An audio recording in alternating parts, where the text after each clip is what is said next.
तो दोस्तों कनाडा के पीएम जस्टिन ट्रूडो जो है भारत में चल रहे किसान आंदोलन की आग में ऑक्सीजन छोड़ चुके हैं। लेकिन ऐसा क्यों? पूरी दुनिया के राष्ट्रीय अध्यक्ष जो है इस मुद्दे के ऊपर शांति से चुप बैठे हुए हैं। फिर ट्रूडो के अंदर क्या चुल मची है?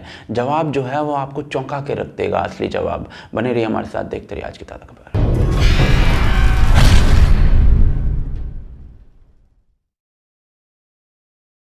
तो दोस्तों कनाडा के पीएम श्रीमान ट्रूडो ने कहा कि भारत में जो किसानों के लिए बिल पेश किया गया और जो किसान सड़कों पर आंदोलित है उनके साथ हो रहे व्यवहार से वो बहुत चिंतित हैं। पूरी दुनिया के किसी भी बड़े देश के राष्ट्रीय अध्यक्ष ने इस मुद्दे पर कुछ भी नहीं कहा है ट्रूडो को छोड़कर। क्यों? तो उसका जवाब बताया भारत की फॉरेन मिनिस्ट्री से। फॉरेन मिनिस्ट्री में कहा गया है कि कनाडा के पीएम की स्टेटमेंट अननेसेसरी है और भारत के इंटरनल अफेयर्स में घुसने वाली है।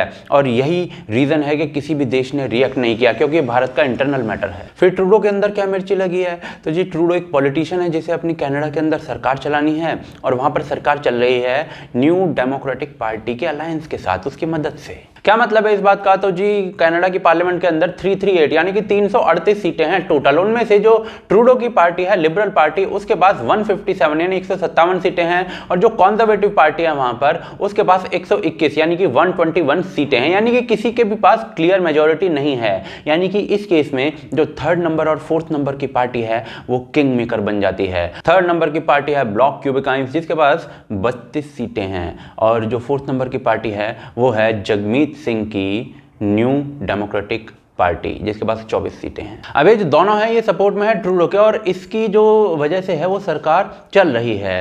तो क्या मैं ये कहना चाहता हूँ कि जो जगमीत सिंह है न्यू डेमोक्रेटिक पार्टी का, इसकी वजह से ट्रूडो ने इस प्रकार के बयान दिए हैं? तो जी हाँ, मैं बिल्कुल यही कह रहा हूँ। पर इस जगमीत सिंह का जो कनाडा विच रह रहा है उसका भारत के किसानों से क्या लेना देना? तो जी किसानों से कोई लेना देना नहीं है, हाँ पर खालिस्तान से जरूर लेना देना है। 2013 में 2013 में इस बंदे की एंट्री भारत के अंदर बैन की थी वीज़ा नहीं देकर उस समय की सरकार ने, और ये उसी चक्कर में की थी। दूसरी तरफ 2015 में जो भाई साहब हैं वो एक प्रो खालिस्तान रैली को अटेंड करते पाए गए थे और उसको बाद में डिफेंड भी कर रहे थे। इसी पार्टी के जो हरजीत सिंह सज्जन है उसी को डिफेंस मिनिस्टर बना दिया गया था ट्रूडो के द्वारा।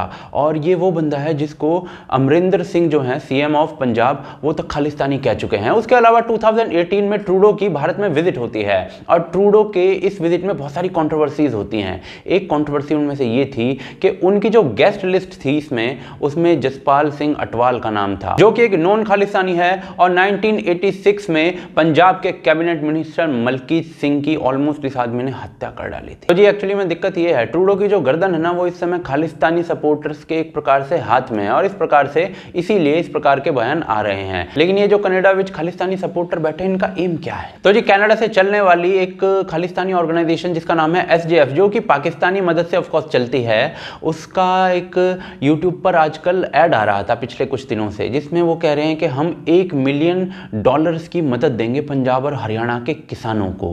लेकिन एक चीज में मदद करनी होगी, खालिस्तान का मुद्दा गर्म करने में। कोई रेफरेंडम 2020 खालिस्तान नाम की कोई बीमारी इन लोगों ने चलाई हुई है जिसमें ये पंजाब के 12,000 गांवों को ये टारगेट कर रहे हैं और लोगों को प्रलोभन भी दे रहे हैं 3500 रुपये 3500 रुपीज़ पर मंथ देने का। ऐसा भी कुछ इनका प्लान है। तो ये प्लान तो यही है कि भारत का जो सिख समुदाय है उसको किसी भी प्रकार से भड़का दिया जाए। लेकिन भारत का जो सिख समुदाय है उसकी समझदारी देखनी है ना, तो आप इसे देखिए। उठ के आंदी है कि भी खालिस्तान दी मंग है इत्थे ਅਸੀਂ एक्चुअली ਮੈਨੂੰ ਇੱਕ ਗੱਲ ਦਾ ਜਵਾਬ ਦੇ ਦਿਓ।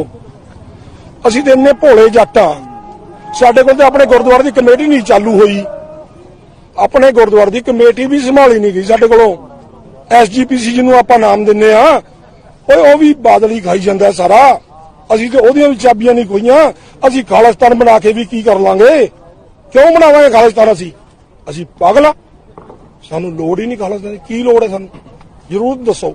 ਜਿਹੜੇ ਖਾਲਿਸਤਾਨ ਕਰਦੇ ਨੇ ਕੈਨੇਡਾ ਬਹਿ ਕੇ ਅਮਰੀਕਾ ਬਹਿ ਕੇ ਉਹ ਸਾਡੇ ਤੇ 47 ਡਿਗਰੀ 'ਚ ਆ ਕੇ 10 ਦਿਨ ਰਹਿ ਕੇ ਵਿਖਾ ਦੇਣ ਸਾਨੂੰ ਇੱਥੇ ਸਾਡੀ ਧਰਤੀ ਤੇ, ਫਿਰ ਅਸੀਂ ਸਮਝਾਂਗੇ ਉਹ ਸਾਡੇ ਹਮਦਰਦ ਨੇ। ਸਾਡੇ ਨਾਲ ਨੌਜਵਾਨ ਦੀ ਇਸ ਗੱਲ ਨੂੰ ਮੰਨਦੇ ਨੇ ਕਿ ਸਾਡੇ ਚੋਂ ਕੋਈ ਖਾਲਿਸਤਾਨ ਦੀ ਮੰਗ ਨਹੀਂ ਕਰਦਾ। ਨਹੀਂ ਜੀ ਨਹੀਂ ਵੇਖੋ ਜੀ ਪੂਰਾ ਦੇਸ਼ ਹੀ ਸਾਡਾ ਮੈਡਮ ਜੀ, ਪੂਰਾ ਦੇਸ਼ ਹੀ ਸਾਡਾ, ਸਾਨੂੰ ਗੱਲ ਦਿਖਾਉਂਦੇ ਇੱਕ ਛੋਟਾ ਜਿਹਾ ਖਾਲਿਸਤਾਨ ਬਣਾ ਲਾਂਗੇ। ਹੁਣ ਤੇ ਅਸੀਂ ਨਨਕਾਣਾ ਸਾਹਿਬ ਜਾਣ ਵਾਸਤੇ ਵੀਜ਼ੇ ਮੰਗਨੇ ਆ, ਫਿਰ ਕੀ ਅਸੀਂ ਪਟਨਾ ਸਾਹਿਬ ਜਾਣ ਵਾਸਤੇ ਵੀ ਵੀਜ਼ਾ ਮੰਗਾਂਗੇ, ਫਿਰ ਕੀ ਅਸੀਂ ਹਜੂਰ ਸਾਹਿਬ ਜਾਣ ਵਾਸਤੇ ਵੀ ਵੀਜ਼ਾ ਮੰਗਾਂਗੇ। बिल्कुल गलत थ्योरी है बिल्कुल। ये एक्चुअल में भारत का सिख है, ये भारत का प्रधानमंत्री राष्ट्रपति बन रहा है, ये भारत की फौज के अंदर है, ये भारत का आर्मी चीफ बन रहा है, ये भारत का रिजर्व बैंक का गवर्नर बन रहा है, ये हर मुद्दे में आगे है, ये भारत का फाइनेंस संभाल रहा है, क्योंकि ये भारत का असली सरदार है। लेकिन पाकिस्तानी पैसों से चलने वाली इन खालिस्तानी संस्थाओं से कोई जरा पूछे कि पाकिस्तान में सिखों का क्या हाल है। कभी लाखों थे, 2002 के अंदर सिर्फ 40,000 रह गए, 2018 के अंदर सिर्फ 8,000 यानी 8,000 रह गए। अगले 10, 15, 20 सालों में शायद सिख जो है पाकिस्तान में फोटो में ही देखने को मिलेगा। भारत के किसान प्रोटेस्ट को बाहर से हाईजैक करने वाली जो कोशिश है वो ये खालिस्तानी टट्टू कर रहे हैं। लेकिन अंतिम सवाल यही आ जाता है कि जो टट्टू हैं ये आखिर हैं कौन? तो जी स्क्रीन पर आपको दिख रहा है आतंकवादी भिंडरेवाला, जिसकी नस नस को खोलने वाला एक नया वीडियो मैं आपके लिए कुछ दिनों में लाने वाला हूं, ताकि इसके जो सपोर्टर्स हैं उनको जवाब मिल सके।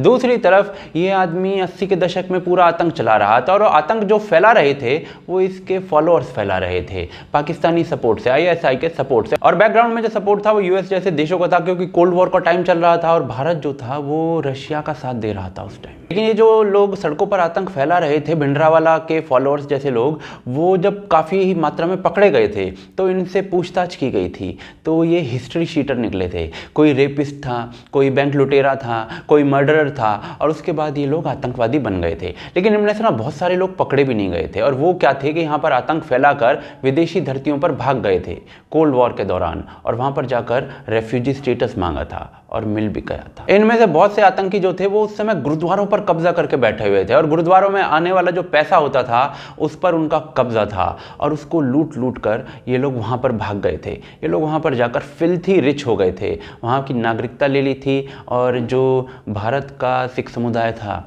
वो बेचारा बैठा रह गया। अब उन्हीं आतंकियों की सेकेंड और थर्ड जनरेशन जो है वो भारत में रह रहे सिख समुदाय को भड़का रही है। लेकिन भारत का जो सिख समुदाय है वो माँ भारती की रक्षा के लिए सबसे आगे खड़ा है। और सच तो यह है कि जस्टिन ट्रूडो भी, कनाडा का जो प्राइम मिनिस्टर है, वो भी इन लोगों को यूज ही कर रहा है। कैसे? तो जी ऐसा है कि कोल्ड वॉर खत्म होती है, सोवियत के साथ जो चक्कर था वो खत्म होता है, भारत सोवियत को सपोर्ट कर रहा था, उसका कोई बहुत ज़्यादा मैटर रहता नहीं है, तो उसके बाद खालिस्तान को सपोर्ट करने का UK, US जैसे देशों का भी मैटर रहता नहीं है, और उस वजह से वो सोच खत्म हो जाती है वहीं पर। उसके बाद 9/11 होता है और आतंकवाद के खिलाफ एक नई सोच जन्म लेती है, और खुले में ऑपरेट करने वाले बब्बर खालसा और इंटरनेशनल सिख यूथ फेडरेशन जो है इन देशों के अंदर, उनको बैन कर दिया जाता है। और इसके बाद इन ग्रुप्स की जो इंपॉर्टेंस है ना वो सिर्फ 1984 को हर साल याद करवाने तक रह गई है, जो कि मैं भी मानता हूं कि सिख समुदाय को कभी नहीं भूलना चाहिए कि कांग्रेस ने उनके साथ क्या किया था। वहीं हिंदू समुदाय को भी कभी नहीं भूलना चाहिए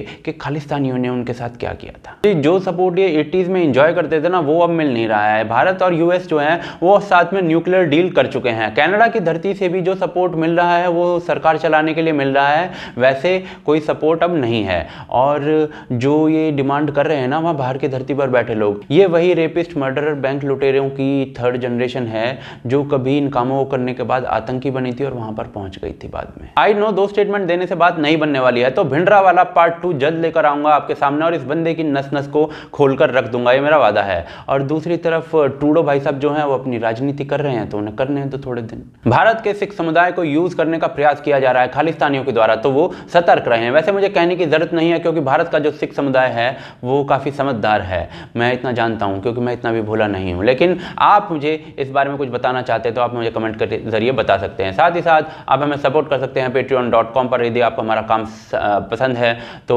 patreon.com या फिर ज्वाइन बटन है उसके लिए आप हमें सपोर्ट कर सकते हैं, लिंक जो है डिस्क्रिप्शन के अंदर है। साथ ही साथ आप हमारे इस वीडियो को शेयर ज़रूर करिए ताकि लोगों को सच पता चल सके।